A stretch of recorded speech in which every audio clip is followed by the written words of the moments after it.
What's up, everybody? I just wanted to do a quick video of my initial impressions on Wuthering Waves. Currently, I'm Union level 25. I completed the story, and I'm at Databank level 10. I've gotten 6 out of 12 stars in the Tower of Adversity, and at the time of the recording, I probably have clocked in about 18 to 20 hours in the game. And I just wanted to talk about the story, gameplay, and some other things I have opinions on in Wuthering Waves. First, I want to go over some of the performance issues that people have been talking about. I'm playing the game right now with a RTX 2060 and a Ryzen 750 700X. I haven't really been experiencing a lot of crashes or frame drops outside of the initial loading of zones. Now, I did get some frame drops during some moments of gameplay whenever there were like friendly NPCs and enemy NPCs fighting each other like somewhere on the map that they were still loaded in. But other than that, it maintained the 60 FPS I have it locked in. Now, of course, my experience isn't indicative of how well this game runs. I've heard so many stories of people with 10 times better systems than me struggle to run the game and have constant crashes with lots of frame drops and other stuttering problems.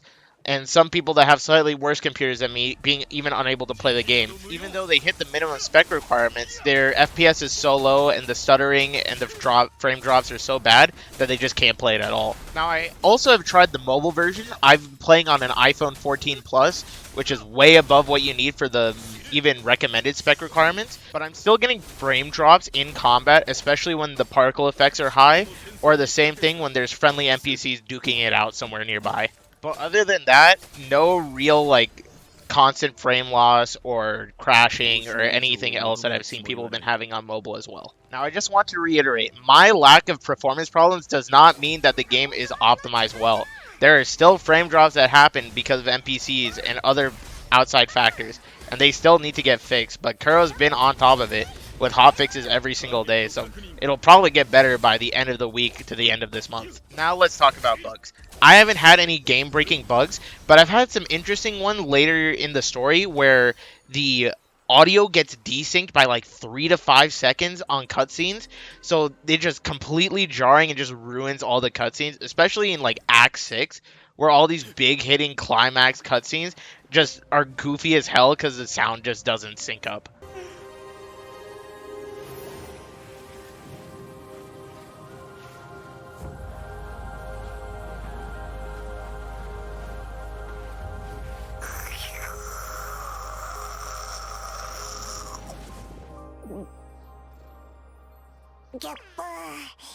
But the most odd thing for me was I didn't have this for the first 5 acts. I've only really experienced this in Act 6.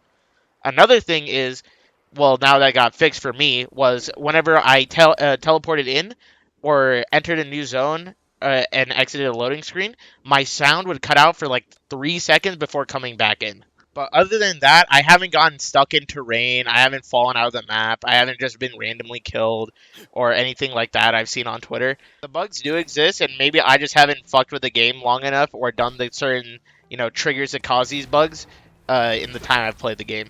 Let's get into the story as well. Um, Definitely not the best story I've ever played. Definitely not the worst either. You see some people really complaining about how bad the story was. I don't really get it. For me, in my personal opinion, the story was about a strong 6 to a low 7. This is mainly carried because of how good Act 3 and Act 5 were for me. Act 4 was also really good, but like Act 1 and 2 were just really dog shit, really badly paced, needed to explain everything much earlier on to leave us less confused in the beginning. Act 3, I really love the way that they told the entirety of Act 3 through the analogy. And Act 5 was the greatest setup for potentially future patches and future versions that Kuro could have done. And Act 6 was a pretty decent climax to the entire story. I'm not really going to go into full detail about everything, just because I want to leave it spoiler-free, seeing as though we're literally in the first week of release. But it was generally not that bad, and of course, if you're going to compare it to the games that I'm always seeing it get compared by Honkai Star Rail and Genshin Impact, Mondstadt wasn't that good of a story, IMO. I didn't really like it. I think the story got really good in Inazuma, but then they kind of fucked it over. That's a different video entirely. But Honkai Star Rail, that's hard to beat, man. Bellabog was a great story. From start to end, I loved it. It beat anything Genshin Impact came out with.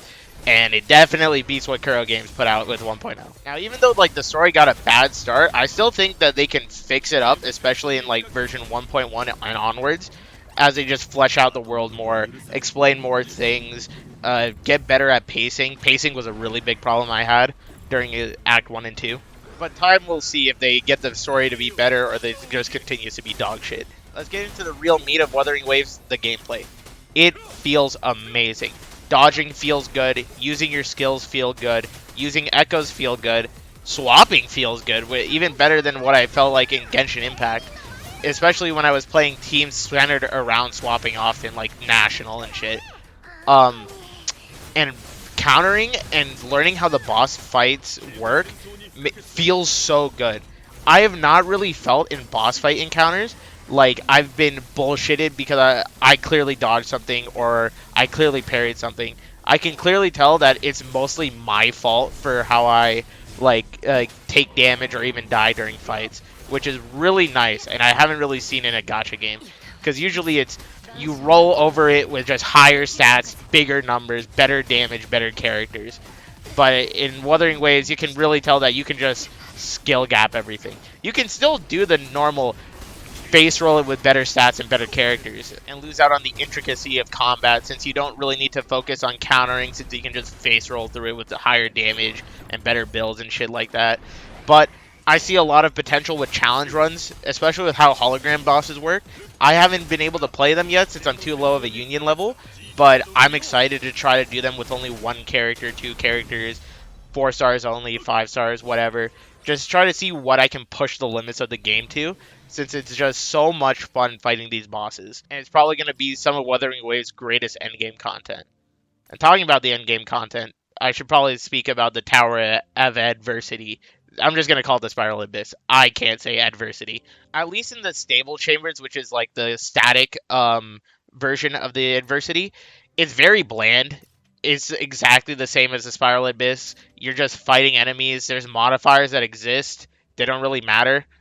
All that really matters is your ability to build a team that can just nuke normal mobs or like elite mobs as fast as possible. I haven't gotten to the point where I'm fighting any bosses in there, but I imagine it would be a similar story. It's all about just how good your build is at nuking the enemies as fast as possible, which really isn't as fun compared to the other gameplay where it's all about skill expression, trying to rock the boss's shit because you're just better than him gameplay-wise, instead of just rolling through with damage numbers. And because it's more focused on a rotation-based gameplay, you can't really master the characters as hard if this is the only gameplay mode you're focused on, just because knowing certain text with characters like animation canceling, ways to increase your DPS through positioning, and that kind of shit, like we've seen with certain characters like Alto, the animation canceling with Encore, it doesn't matter since you're just going to swap off super fast. So there's no point in really learning it since you're just losing DPS by not swapping off. I don't think this is really going to change in the future. I think the Tower of Adversity is just going to be this way. It's going to be a good way to get some free like pulls, but you don't really got to do it. I think the combat in the Adversity Tower is just not that good. I hope it does change, or they add other endgame content that focuses less on this min-maxy rotation-based gameplay and more focuses on good like dodging, parrying, being able to respond to mechanics and things like that. Less than I can face roll on my keyboard really well in a certain rotation. But what I do hope they expand on is that roguelike mode. I forgot what it's called. I'll probably throw it up on screen right now. But it was so much fun to play.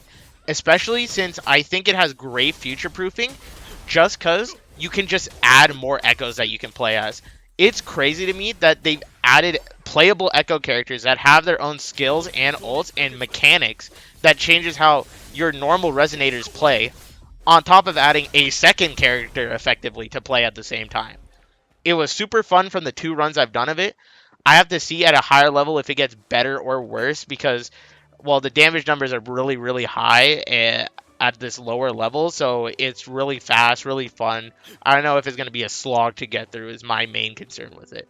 But I'll probably make a follow-up whenever I reach endgame tier as well. Lastly, I guess I'll talk about exploration. it feels really good. Being able to move so quickly, both vertically and horizontally, makes exploration feel very fluid and not as boring as it did in Genshin Impact. Because being able to climb up a mountain in like a minute instead of spending 5 minutes climbing up the mountain, waiting for stamina regen, climbing up the mountain, waiting for stamina regen, like you do in Genshin, just feels so much better. There's still some stamina waiting, but it's way less than it is in Genshin, and you just move up the mountain faster because your movement speed's higher. Though I think the biggest travesty in the movement is how slow the gliding is. You are moving at Mach 10 while running around the map, grappling, running up the walls and shit, but you go down to move as slow as molasses as soon as you glide, and it just sucks. I'm just like getting Vietnam flashbacks to playing Genshin and experiencing how slow it was to move through the world and just only using waypoints to get everywhere, like I did. Now, generally, I don't use the fast travel that much, mainly because I still got all the chests to get and a lot of mint picking to do, because I want to try to 100% the zones, just because I enjoy the game that much and exploration that much in this game. I never did that in Genshin, because I would literally rather pull my hair out and get waterboarded than play exploration content in Genshin. And the world just generally feels more alive. As much as I bitch about the soldiers and them fighting causing FPS drops, it's super cool just seeing them patrol around, getting into combat, fighting enemies. It makes just the world feel really alive. If you guys played like Skyrim and stuff, it's like seeing the Dawn Guard fight vampires or watching the Imperials and the Stormcloaks just randomly duke it out while you're traveling to like some cave or village or some shit. And like, what's left? The rewards. Holy shit, this is really the definition of Genshin could never. The amount of rewards we have gotten on release is insane. We're getting another 5-star selector, so you'll get 3 5-stars guaranteed, basically. We've gotten like over 100 pulls now at this rate. If you want to play free-to-play only, it's honestly the perfect state as it will be, since you're never going to get this many pulls from any other gacha game, it feels like. But of course, this is only for now. We don't know if the rewards are going to be similar throughout the next like year, you know, like at the half-year anniversary, the year anniversary, any events or anything like that pop up, and we're going to get similar rewards like we did on launch. But right now, it's looking good to be free to play. You're going to get every single character you're wanting, at least in 1.0 or 1.1, with the amount of free pulls you're getting, and the generous pity system where you get the character guaranteed after 80 pulls, and same with their weapon, making it not too expensive to get characters. Though we got to see how much pulling currency we're getting per version before we can decide if we can get a guaranteed character per version. Or, I mean, per patch, of course. But, like, I guess I'll go over what I want fixed last now. Exploration content-wise, make us move faster, and fix the NPCs so they stop obliterating my FPS when I walk by them. Because going from a, like, consistent, smooth 60 to suddenly dropping to even just 45 FPS or 50 FPS, you can immediately tell the difference. Boss fight-wise, more boss fights. I think having more boss fights with more mechanics and more difficult fights in general is just going to be way more fun for me. And please fix the story. Make it pace better. You set up some really good foundation during the 1.0 story, and I hope it keeps going this way. Don't take this built-up potential that you set up in 1.0 and just throw it away and just make a mediocre-ass story. I know that Kuro could do better.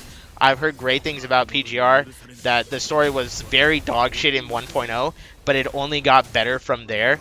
As the versions kept coming out, the patches kept coming out, the story only improved from the beginning. Honkai Impact 3rd was a similar story. The beginning was kind of eh, and then it just kept getting better as you completed more of the chapters and as more chapters came out. But yeah, that's my current thoughts about Wuthering Waves as of right now, 20 hours in the first week. I'll probably make another follow-up video once I hit the endgame and share my kind of finalized thoughts for 1.0 then. But other than that, if you guys enjoyed the video, please make sure to like, comment, and subscribe if you enjoyed the content. And you can check me out on Twitch later tonight. I'll be streaming for a little bit at twitch.tv/vantage_val. And I hope you guys have a good day, man. Peace.